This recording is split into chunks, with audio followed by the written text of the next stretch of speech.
here's what the biggest mistake I've seen is people lend money on a real estate deal, and it's even secured, but they rely on the borrower to record the lien. They rely on the borrower to record the mortgage or deed of trust. Now, the number one tip I would have to avoid that is you want to really understand the power of the tax savings in this and that tax-free growth or tax-deferred growth and getting the highest rate of return and not doing risky investments. This is not a risky thing when you do it right. And it's probably one of the easier real estate investments. We're here to talk about one of the cool things you can do with a self-directed IRA, which is private money lending. Your IRA can be the bank and lend other people money on their real estate deals or their business deals or opportunities, and you get all the interest and points from being the bank. Yeah, and you can really stick it to those borrowers. You know, if you're sick of banks sticking it to you, this is your chance to get back. And yeah. You know, so when your brother-in-law calls you up and says, "Hey, will you loan me some money for this idea of mine?" You're like, "Sure." It's going to cost you. It's going to 12% interest in 2 points, and they'll be like, "What's that mean?" It means bend over. Yeah. So, you know, if you can't beat them, join them. Yeah, that's right. So, oh my gosh, but you can get such a great rate of return in your IRA. Yeah, and this is really a popular strategy. A lot of people are familiar with hard money lending and private money lenders who will lend money on real estate deals or other types of transactions that typically a bank won't lend on. This is a great opportunity because you can use your IRA to do this. And so this is part of a longer series. So if you don't know what a self-directed IRA is, let me just say that for a quick minute here. We're talking about your IRA that can invest in real estate, private companies, private notes that we're going to talk about here on hard money lending. You're not doing that at Fidelity or at Charles Schwab. Okay, they're broker-dealers. Those are broker-dealer IRAs. What we're talking about is a self-directed IRA, and it's what our company Directed IRA does. So you just need to move your account from Schwab or Fidelity over to the best self-directed IRA company like ours, and we let you do this. And we have so many videos on this, but we always like to just give a quick summary on these key points of what it is and how to set it up, and then we're going to get into the meat of this lending strategy that's so popular. And the next point would be you can do this with any type of retirement account or tax-preferred vehicle. Think Roth, think health savings account, Coverdell, which is an education IRA. It could be your 401k, solo 401k, or even a SEP. Anything like that, you can all use for the same strategy. So, and all we're changing is what you can invest in. Yep. We're just saying invest in something that you know or think is going to get a greater return. And if you're like, I don't know that I trust the stock market right now, or maybe I'm too fully invested in the stock market, but I see some opportunities where I can lend money. Maybe it's secured on real estate. That's very popular, where I can get a deed of trust on title. We'll unpack this here. And I can get a better return than I think I get in the stock market. This is where we're seeing a lot of excitement, a lot of people have been doing. It's even what I do with my own account. Yeah, I was just going to summarize the steps to open an account, but really this is where the rubber meets the road with this strategy, because some people actually loan directly out of their account, but typically people are going to form an LLC to do this. So I think that I'll summarize this, and then you tell me what you think, Matt, is. So once you decide, hey, I want to self-direct my retirement account, whatever type of account it is, you're going to have to take it to a liquid cash position at that account, wherever it's a Fidelity or wherever, open a new account of the same type here at Directed IRA. So you're going Roth to Roth or IRA to IRA, open that new account, then move the money over.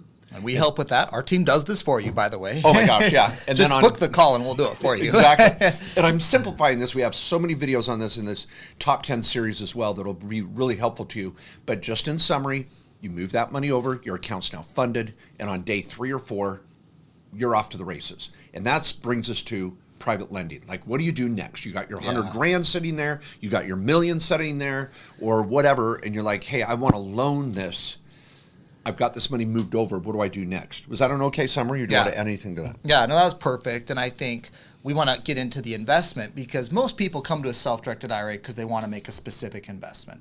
And they're not able to do that at the broker-dealer IRA. They make you buy a broker-dealer product. So you come to a self-directed IRA. And now one of the common things is, I want to do a private money loan. Okay, so let's talk about the different types of it. The first thing is you have secured and unsecured loans. Now, Mark and I are both lawyers here, so the first thing we're going to say is we like secured loans.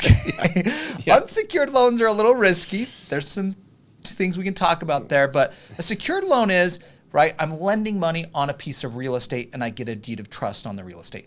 I'm lending money to a business that's going to buy equipment and I've got a lien on the equipment. Okay, there's some asset behind the loan that protects you as the lender in the event that the borrower defaults. Remember, you're the bank, so you got to think WWBD. What would the bank do? Okay, yeah, I got to think like that. Now, another point here too is I want to dispel some myths. Some people think private lending is more risky.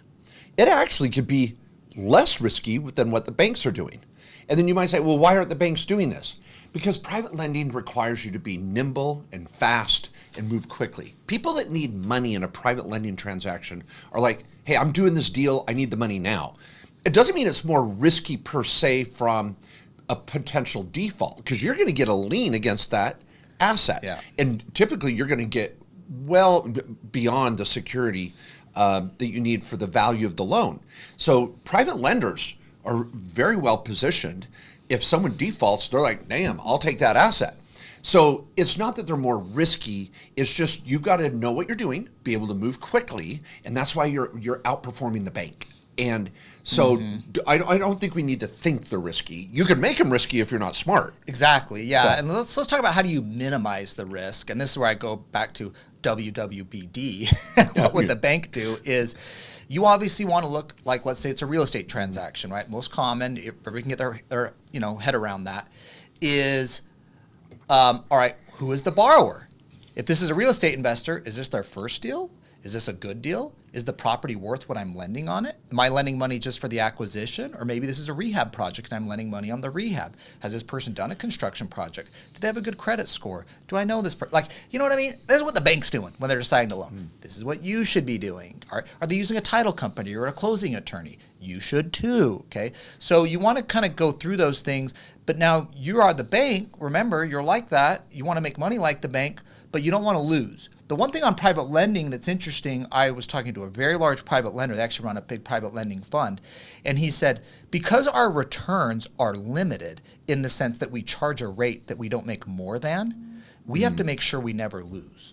We can't lose. If you're investing in like startups or something like that, you can have a company go 1,000x and you could have every other one lose and you still make money. You could invest in 10 of them and 9 of them lose and 1 makes big money and you can still be ahead. But in private money lending, if you have 10 deals, really if you lose on more than 1 or 2 of those, your principal, you're upside down. So you want to make sure you're underwriting these and looking at them properly. Yeah, and what I want to be clear again here too, if I'll add a distinction, is when Matt says you lose, it doesn't mean you're going to give a $500,000 loan on a $100,000 property. You would never do that. You want to loan $100,000 on a $500,000 property. So if they default, you don't lose. You get a property worth more than your loan. What Matt's referring to, I think, is that this potential for loss is that you don't do the paperwork properly.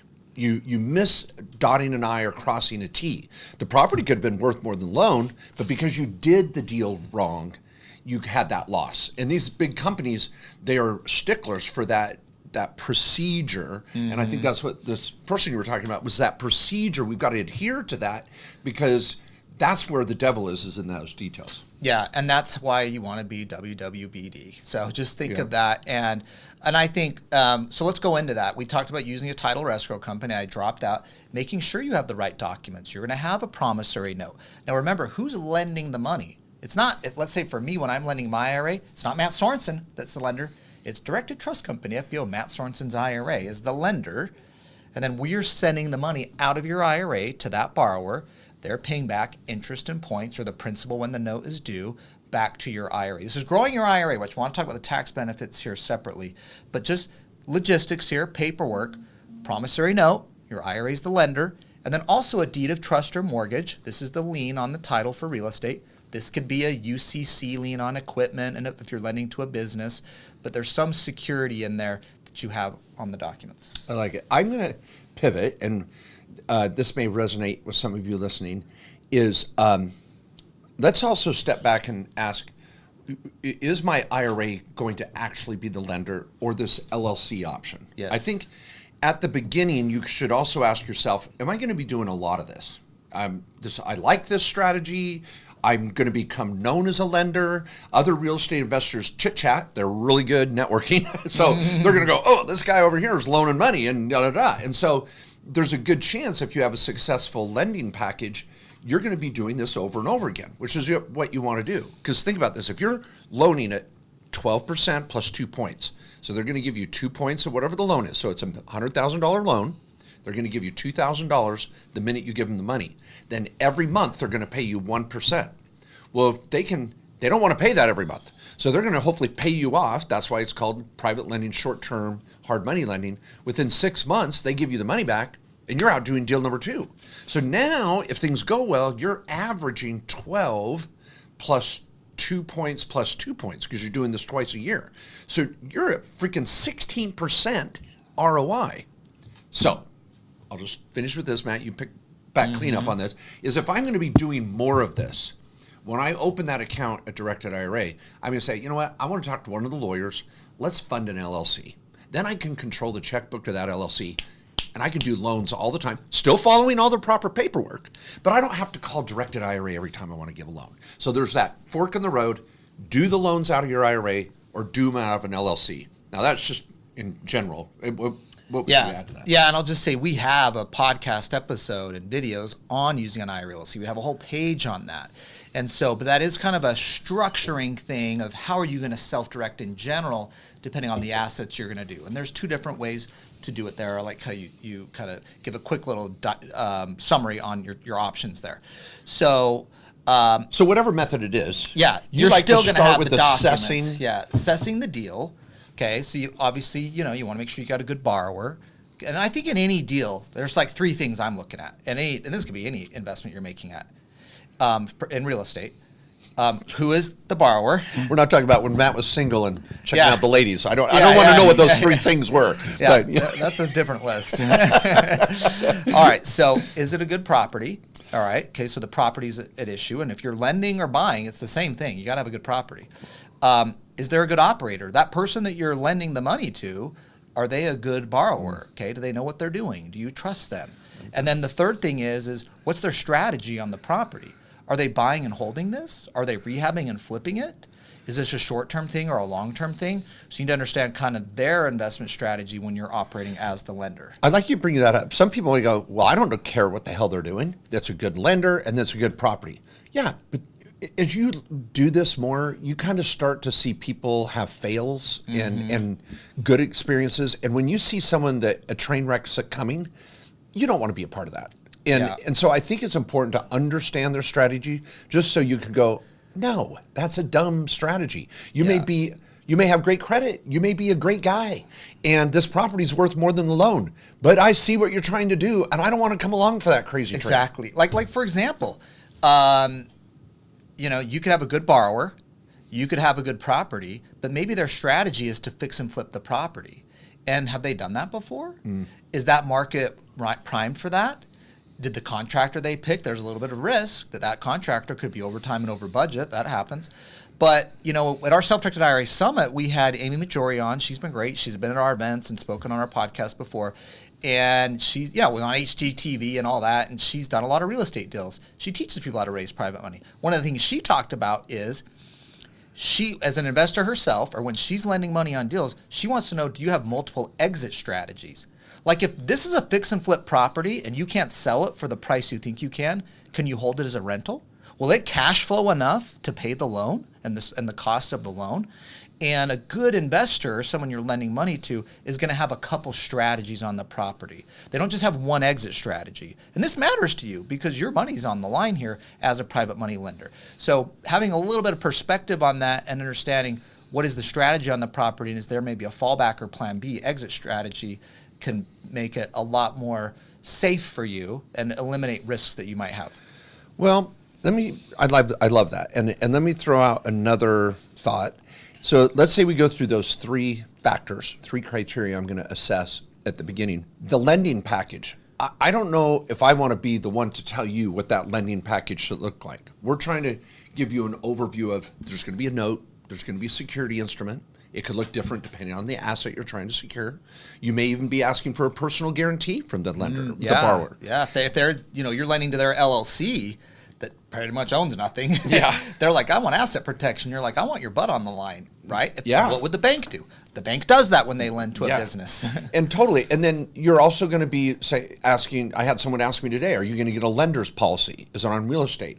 Are you going to do a UCC3 filing? Is it equipment? So we don't want you to rely on us to tell you what that lending package should look like on that loan in your state, on that asset, and that dollar amount.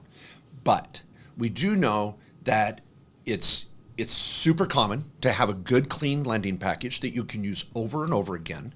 You're going to learn from lending experts like Amy, who was at our event.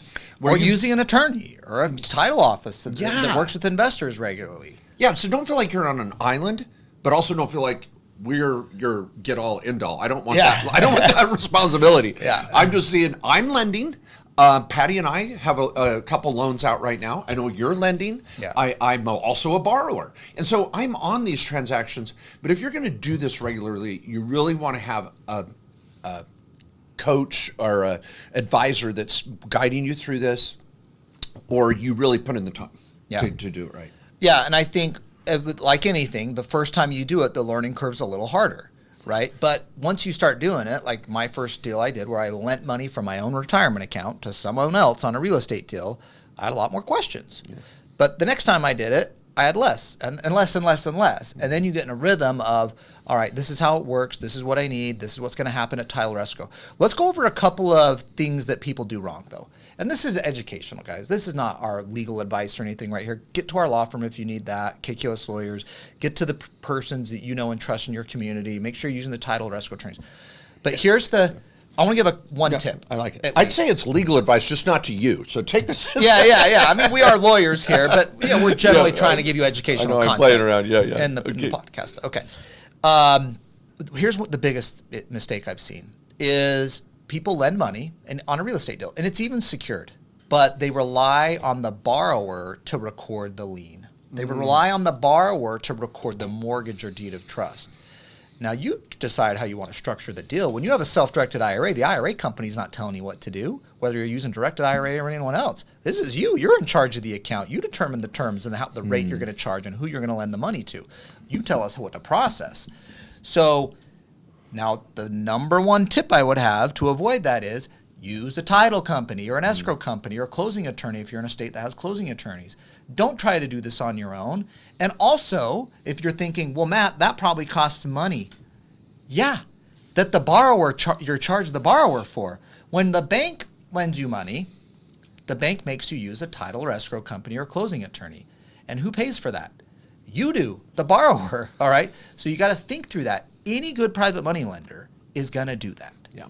I'm going to give, this is good. I like where you went with this because I've got 2 or 3 pitfalls. I'll share one I did. Do you want to add to that? Well, I was just going to say the last thing is we've seen people lose money. That they're like, well, the mortgage or deed of trust didn't get recorded. I signed it. They said that, or they signed it, but it was on the borrower to record it. What interest do they have to make sure it gets recorded? It's against their property. They don't record it. It ain't worth anything. Yeah. Pivoting. Another one, this happened to me over 20 years ago, is you get it recorded, but come to find out there was other people in front of you. And and there might be 2 tips here. One is I was relying on someone to do the due diligence for me and said that they had confirmed that the title was clean and that there was no first or seconds. And so I trusted them. That's a point in and of itself. Be careful who you trust if you're not doing the due diligence yourself. Even if you're going to a title company, make sure you're understanding what they're sending you. And then number 2, the biggest mistake there was realizing I'm in third position. The property was worth $1 million, but holy crap, there was 2 other loans in front of me. And by the time my loan got recorded, all that equity was gone. And so it was a nightmare. But I was mad at the person I trusted and then mad at myself for trusting them and then learned, maybe I don't want to be in third position. And that can happen. Yeah. Yeah.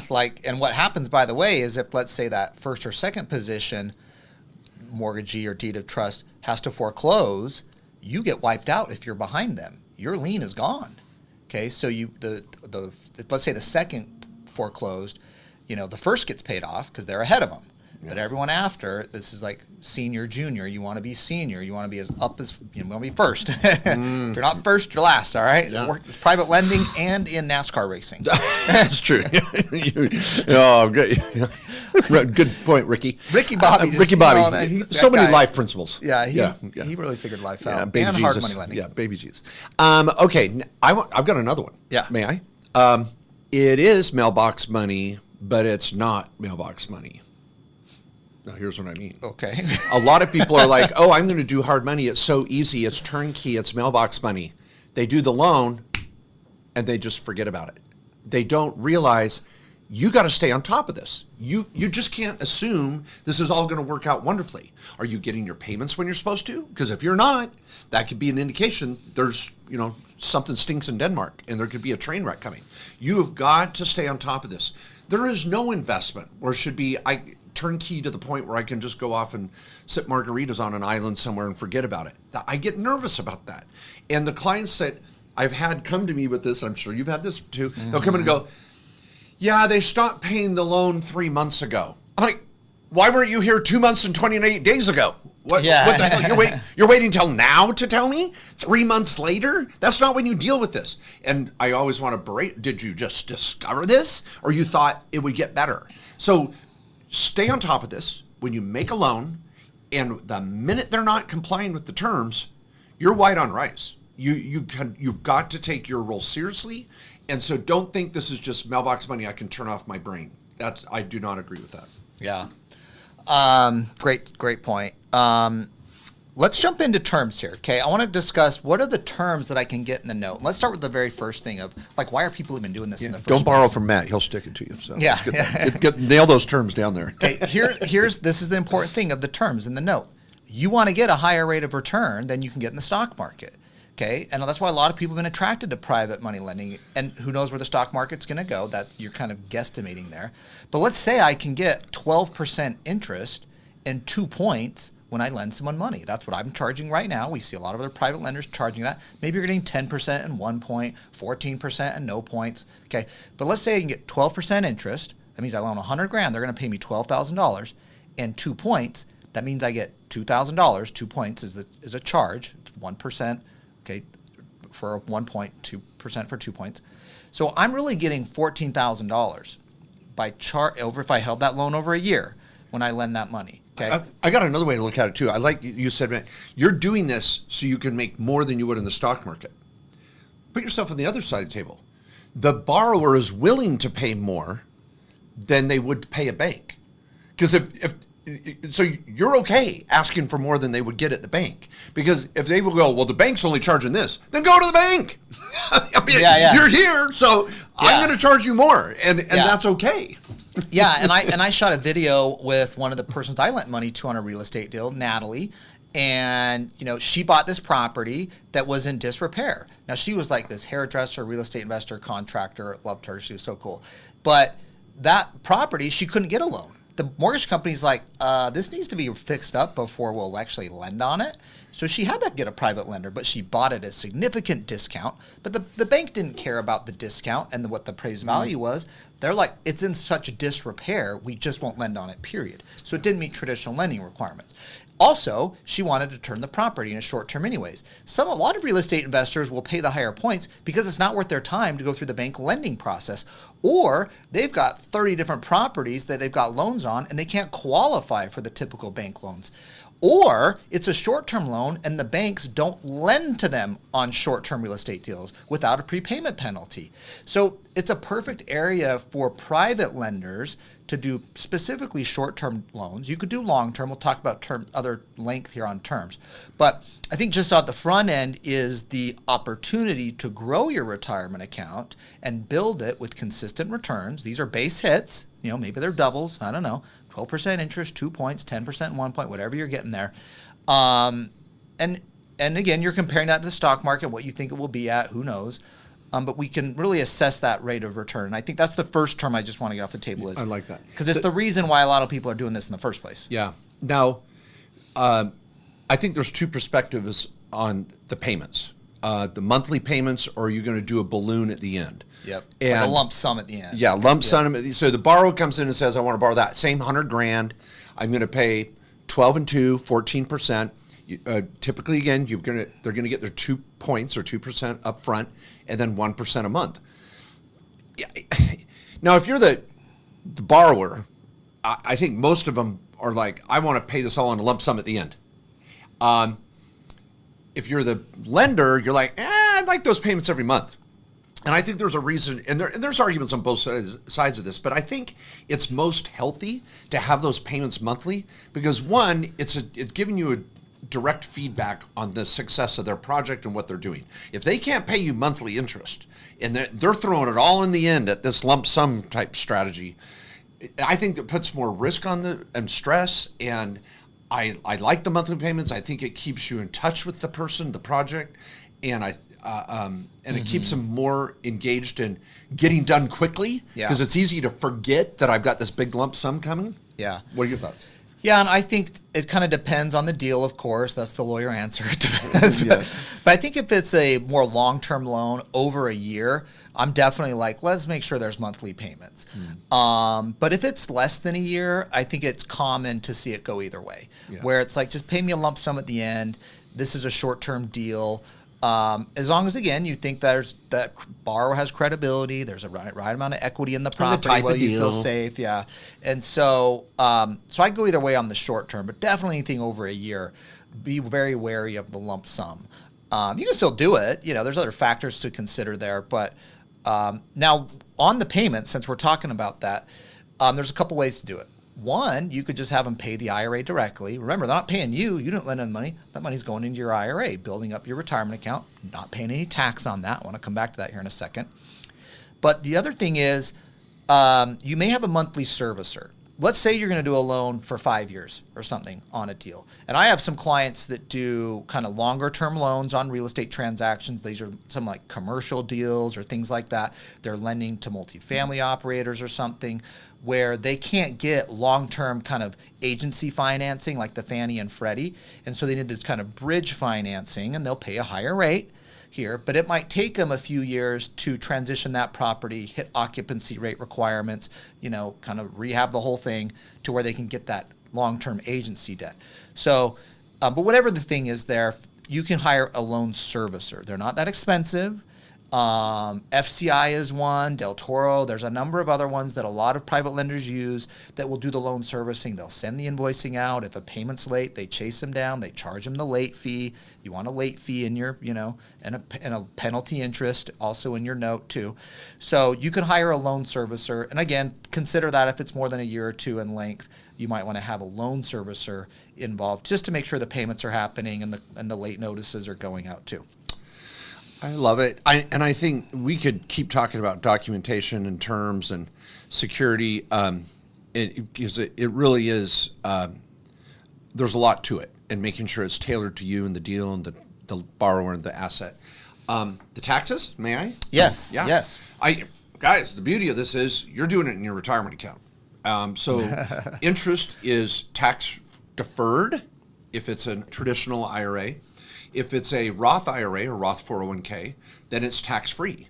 But no matter what, you're not paying tax right now. So as you're doing these loans, that interest is coming back, the points are coming back, they're going in the LLC or they're going right into your account, and you're not paying any tax on that.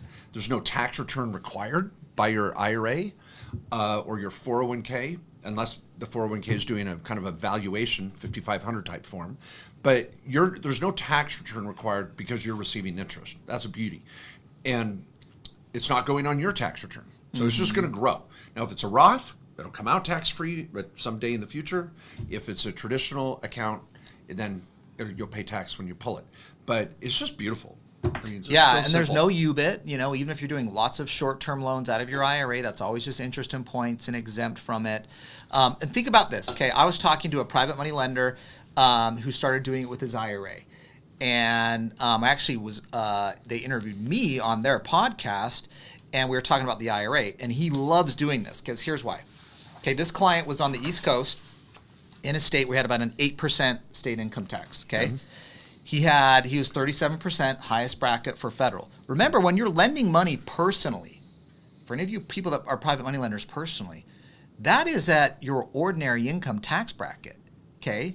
This is not capital gain rates. So he's at the highest rate, 37% plus 8%. He was paying about 45% in taxes, okay? Now, when he looks at this, he's like, all right, Matt, let's say I lend money and I charge 10% interest.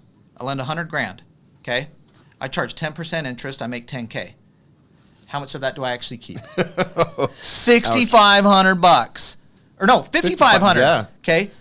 His silent partners, the IRS and the state, get $4,500 for their services in this great business investment and the risk that they took on this loan. Okay? Yeah, they deserve it. Though. Yeah, they really helped him out. Yeah, they thought were, about yeah, it. They were there. You know, they were there for him. You got to cover some government expenses. Whatever. All right, but here's why I loved it with his Roth IRA. He actually does this Roth solo. Okay, he's like, you know what? If I think of like growing and building money and compounding my wealth. Yeah. And he lends what I do at 12% interest in 2 points. Okay. So you turn it twice a year? Yep. Turns it twice a year because these are short-term loans. This is again what I do. So what you're getting is you get the 2 points twice a year because you lend it twice because you're doing 6-month loans. He's loaning to rehabbers and fix and flippers, similar to what I do. I'll work it on my calculator. That's 12 plus 2 plus 2. 16%. Okay, 16. Okay, I did that. Okay, now remember, 45% of this is not going to the state or the IRS. He gets the entire 16%. If 45% was coming off here, he was really going to be making about 9% instead of 16%. Now, rule of 72, for those that don't know this, how quickly is that money going to grow?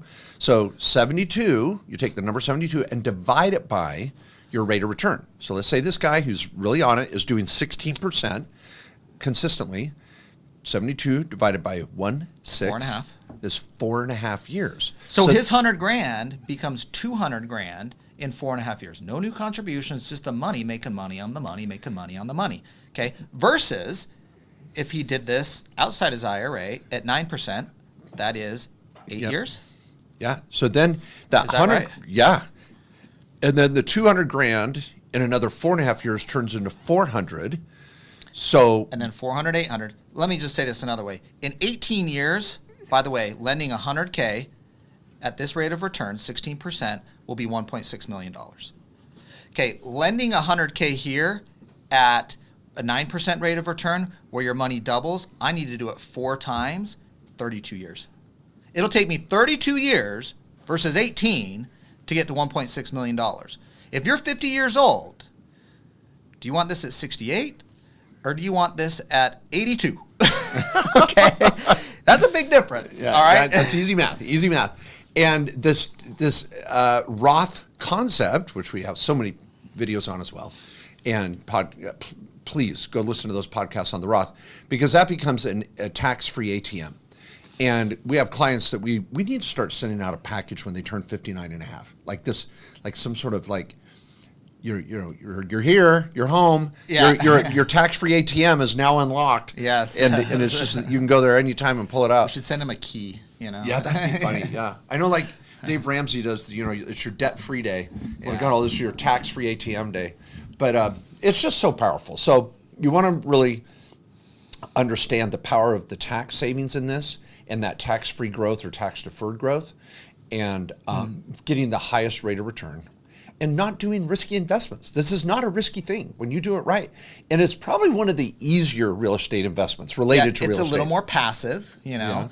Yeah. And obviously we went through some of the diligence things to think about to make sure you're doing good deals and realize you might say no more than you say yes on a deal. That's okay. So you might need to look at a couple of deals or a few deals before you even do one. And the last thing I want to say, if you don't mind, this is my last comment on it. Feel free. Because I always get this question is, well, Matt, where do I find these people that need loans on deals where they'll pay 12% interest in 2 points? Oh. And I'm like, you need to go to the places where people are doing deals and looking for money. Go to your local real estate club or your local RIA, Real Estate Investors Association. We speak at a lot of them. Oh. We just did our self-directed IRA summit in Texas with the Texas RIA. If you're in Texas, I'm just telling you, go to a Texas RIA event and say, hey, I lend money on real estate deals, 12% interest in 2 points. I'll lend on real estate deals banks won't fund. You'll be accosted. And you're going to have a lot of friends, okay? And that's how you get deal flow. I just spoke at the Arizona Real Estate Investors Association last month. Oh my gosh. Same thing. stand up in that room. A lot of them have kind of a needs and leads type thing where you can network. Just go meet people. And what I've done is I kind of put the word out there. I wanted to lend on deals, and I'm lending to the same people and over again. Once that real estate investor that I like that does good deals sells that deal, pays me back, what do they do next? Another deal. One, yeah. And I lend money on that deal. Okay. And so it's not like maybe you've got millions or tens of millions of dollars to lend. You might need a little better network. But if we're talking about hundreds of thousands of dollars, it's pretty easy to find some deal flow and look at deals by going to those RIAs or just getting out where other real estate investors are. Talk to realtors, talk to brokers, talk to builders, real estate developers, anybody in that real estate community. You start saying you're willing to loan, they're going to mention it to their mortgage friends. brokers too. They're always common because they got investors. Sometimes any mortgage brokers work with investors. They can't fund those deals. You're like their second call. When they got to deny that loan, they say, but there's a private investor who lends on this type of stuff. My final tip or point is when you start this process, and let's say you go to a couple clubs and you start putting your name out, two things. On one extreme, please do not do the first deal that comes your way. Do not get so excited that you make it happen. Whenever you feel like you're forcing it or making it happen, that's a bad feeling. You want these deals to be easy and they make sense and they feel good. They've got to make sense in your mind and feel good in your heart. On the other extreme, I don't want you to get an analysis paralysis. Holy crap. I've also had clients that are like, yeah, I'm going to be doing a deal. When? When are you going to pull the trigger? Yeah. And they're waiting for to get 14 or 16 point, 4 points and 16% interest. Holy crap. Don't be greedy. Don't wait for the stars to align in a solar eclipse. Let's just freaking, hit a base hit. You don't have to get rich off every deal. Yeah, and I think the best advice is know who you are. Are you that analysis paralysis person, that engineer, that just can't do a deal because you just can't get out of your head. And you're like, I just need more training. I need more education. Or know who you are. Are you that person that runs and guns and does everything, the idea that pops into your head? No, you might need to throttle yourself a little bit and be like, let me look at 3 deals before I do one. And pick the best of the 3. Yeah.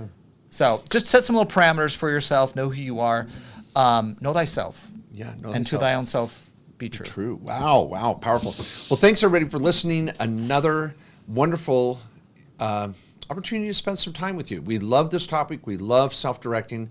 The American dream is alive and well, and your retirement account is yours. Okay. Can I say that? It is your money. It is your account, and the stockbroker, your banker, whoever is handling your money, they work for you. And it is okay to take control, say no, and do investments that you believe in. And we'll be here to help you do it. Thanks so much for listening. We'll see you next week. See you next time. Till then, stay calm. Self-direct on. And thank you, everyone, for listening. A quick disclaimer and reminder. This presentation does not constitute an attorney or CPA client relationship, and it is always in your best interest to consult competent legal and tax professionals when conducting your own personal transactions. We also want to make sure this is not investment advice or financial advice. We're just trying to give you education, ideas, and strategies you can take to your professionals or conduct your own research on. We'll see you next time.